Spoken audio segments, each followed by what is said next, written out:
That's on Ubuntu. That comes from Ubuntu. Which That was version? that 10.10. Yeah, I think it That was a was very that. good feature. Yeah. Yeah, that's something that I think Canonical might have done that themselves, and the Mint uses the same installer, so that does the same thing. But yeah, it's something. The very first question you're asked is the partitions where you want to install it, and as soon as you set that up and then click next, and you've got all your various things as you say, like username and all that. But in the background, it's already starting doing It's going to be very nice for Microsoft to do that, and also to get a patent on it, of course, because they have to it. ensure that nobody like Ubuntu actually tries to get a patent on it or something. I just wrote today, they have this thing, it's called embedding or a hybrid of fast boot and dual, and I think dual boot, the same type of thing. Microsoft just got a patent on it, which I thought was extremely strange because first of all, Microsoft is not exactly doing dual boots too well. I mean, unless you want to run different versions of Windows. And fast boot, I mean, come on, Linux has been booting very fast for a long time.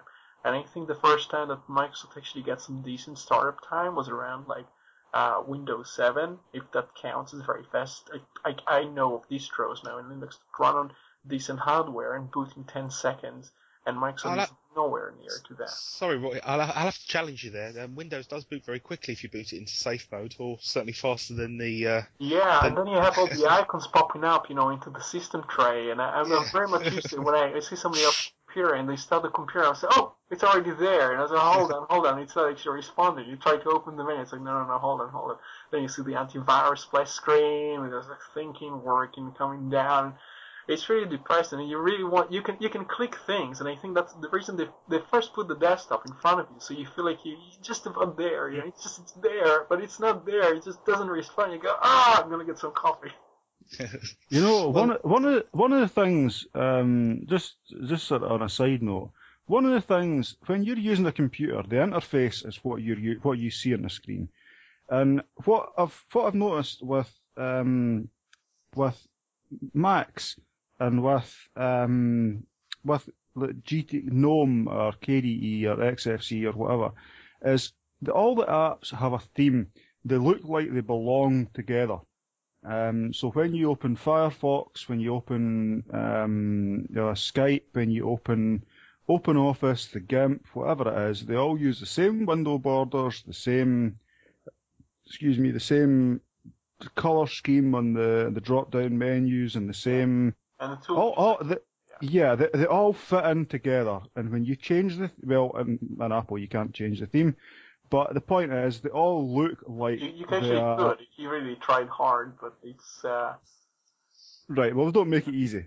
So they make it extremely hard and very frowned upon within the cult. You're not supposed to change Steve Jobs' settings or move buttons around and layout.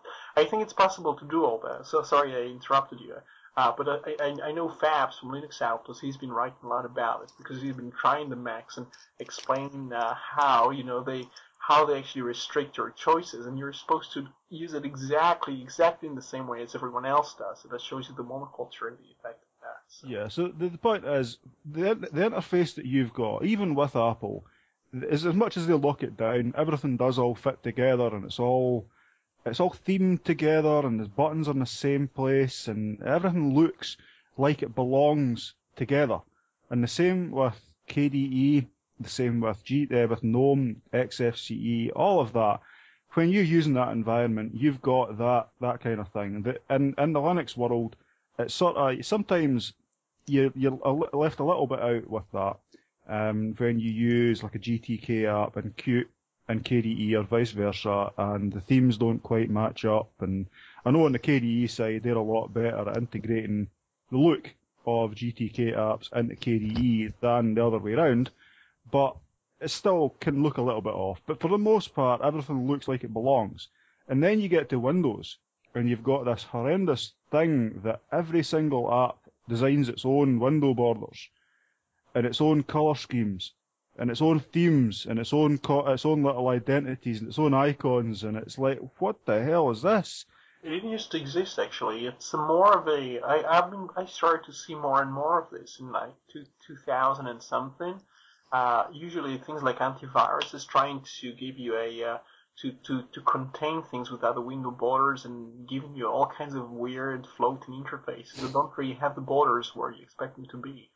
I'm not sure what the purpose is, because usually you try and standardize things and actually force people to at least give you the places to put the to have visible window borders, so you can kind of drag and drop, or you can resize things.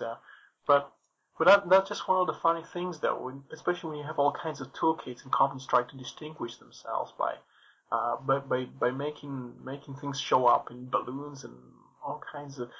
Whereas in KDE, at least when I use KDE and use KDE apps and Qt, everything is using some hooks to connect to notification balloons, for example. So you get them very consistently coming from the same place. You could actually, from the command line, I can't remember which command it is, but you can actually write command line things that will give you balloons from the KDE notification area, and that's a really nice thing. Yeah, that's the consistency argument. Interestingly enough, the consistency argument is being used a lot against Linux. And I wrote a post in my personal blog a few days ago because I was using GNOME and KDE in the same session, and I still do so. And not only do you see that things are very consistent, and when you open things in GTK and Qt, they kind of look similar. And in the case of Firefox, I think you have both toolkits supported now to some extent. I think the Qt one, they still have to improve a bit to get all the elements supported in the toolkit, so it looks consistent with the rest of the things. But it's actually Windows, and I wouldn't say Mac. I think Mac is extremely consistent, and they also have this HIG, Human Interface something guidelines or something, that they actually force developers to even put the yes and no buttons in the right orders and using the same icons for the sake of consistency. Very zealot about it.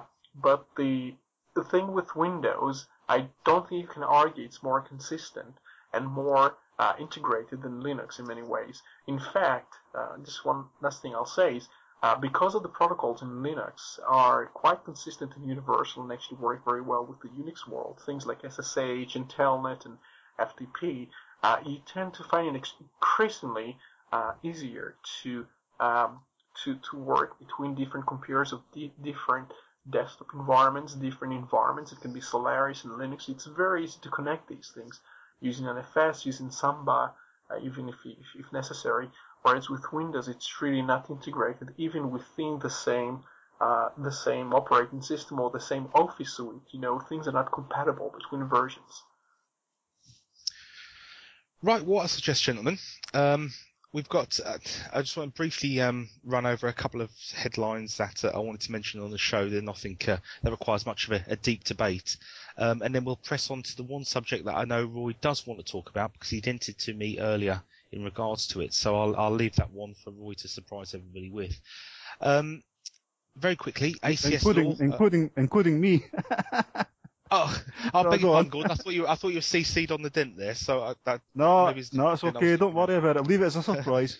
It is a good one. It's a nice, easy one to talk about as well because it's a subject that we've all talked about. So it's nice and simple. Right, the first one was ACS Law, one of my favourite companies at the moment. We've all been following the story. Recently, ACS Law has received some criticism from Judge Burse, who's looking at the case involving 26 file sharers that ACS Law pursued into court. ACS Law now officially, along with MediaCat, its sort of partnership company, for want of a better word, is now closed for business, according to reports.